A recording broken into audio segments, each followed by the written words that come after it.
সভা যুবদলের যুগ্ম আহ্বায়ক মোস্তফা কামাল মুন্না। বাংলাদেশ জিন্দাবাদ, বাংলাদেশ জাতীয়তাবাদী দল বিএনপি জিন্দাবাদ, শহীদ প্রেসিডেন্ট জিয়াউর রহমান অমর হোক। বিএনপির 8 দিনের কর্মসূচির অংশ হিসেবে আজ কুমিল্লায় কর্মসূচি পালিত হচ্ছে। দর্শক, সেখানে রয়েছেন আমাদের সহকর্মী রহিম রুমন। আমরা সরাসরি যুক্ত হচ্ছি রহিম রুমনের সাথে।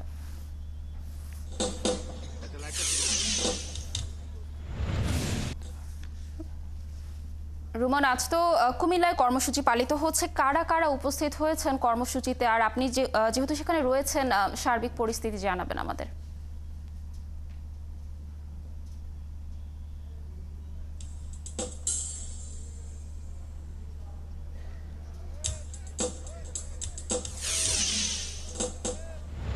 লাবণী, আপনি জানেন যে রোজার আগে বিএনপি কিন্তু একটি বড় কর্মসূচি ঘোষণা করেছে বেশ কয়েকদিন ব্যাপী। দেশের বিভিন্ন জায়গায় কিন্তু এই কর্মসূচিটি ধারাবাহিকভাবে পালিত হচ্ছে, যদিও আজকের যেই প্রোগ্রামটি সেটি সেই কর্মসূচির অংশ নয়। আপনি জানেন যে বিএনপির ভারপ্রাপ্ত চেয়ারম্যান তারেক রহমান ঘোষিত যে 31 দফা রাষ্ট্র কাঠামো মেরামতে যে 31 দফা তিনি ঘোষণা করেছেন, যে কর্মসূচি তিনি হাতে নিয়েছেন, এই কর্মসূচি নিয়ে কিন্তু আমরা দেখছি যে দেশের বিভিন্ন জায়গায় প্রতিদিনই কোথাও না কোথাও কর্মশালা করে নেতাকর্মীদেরকে কিন্তু সেই 31 দফা যেই কর্মসূচি, সেই কর্মসূচি বিষয়ে কিন্তু বিভিন্ন সচেতন করা হচ্ছে, তাদেরকে শিক্ষা দেওয়া হচ্ছে যে আসলে বিএনপি আসলে যেই 31 দফা সংস্কার প্রস্তাব বা সংস্কার রূপরেখা দিয়েছে, সেই রূপরেখায় আসলে কি আছে, নেতৃবৃন্দ সাধারণ ভোটারদের কাছে, সাধারণ মানুষদের কাছে আসলে কি নিয়ে কি বক্তব্য দিবেন, সেই বিষয়গুলো কিন্তু কর্মশালায় শেখানো হয়।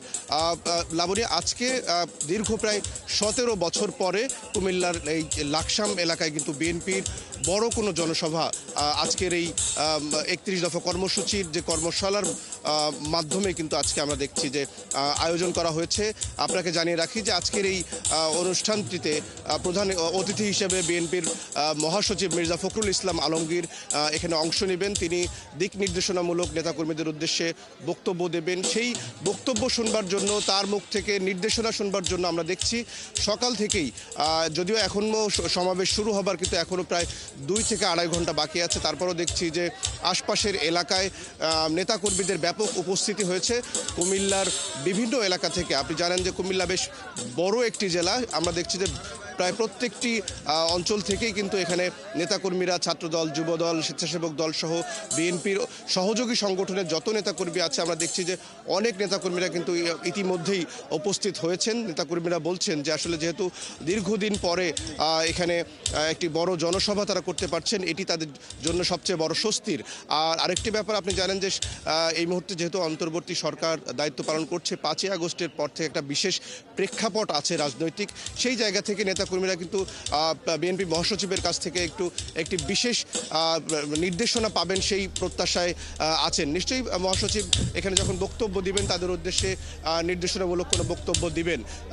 লাবণী, আপনাকে জানাই যে রাজনৈতিক পট পরিবর্তনের পরে আপনি থাকুন সেখানে, তথ্য সংগ্রহ করতে থাকুন। আমরা কুমিল্লার কর্মসূচির আরও তথ্য আপনার মাধ্যমে দর্শকদের অবশ্যই জানানোর চেষ্টা করব।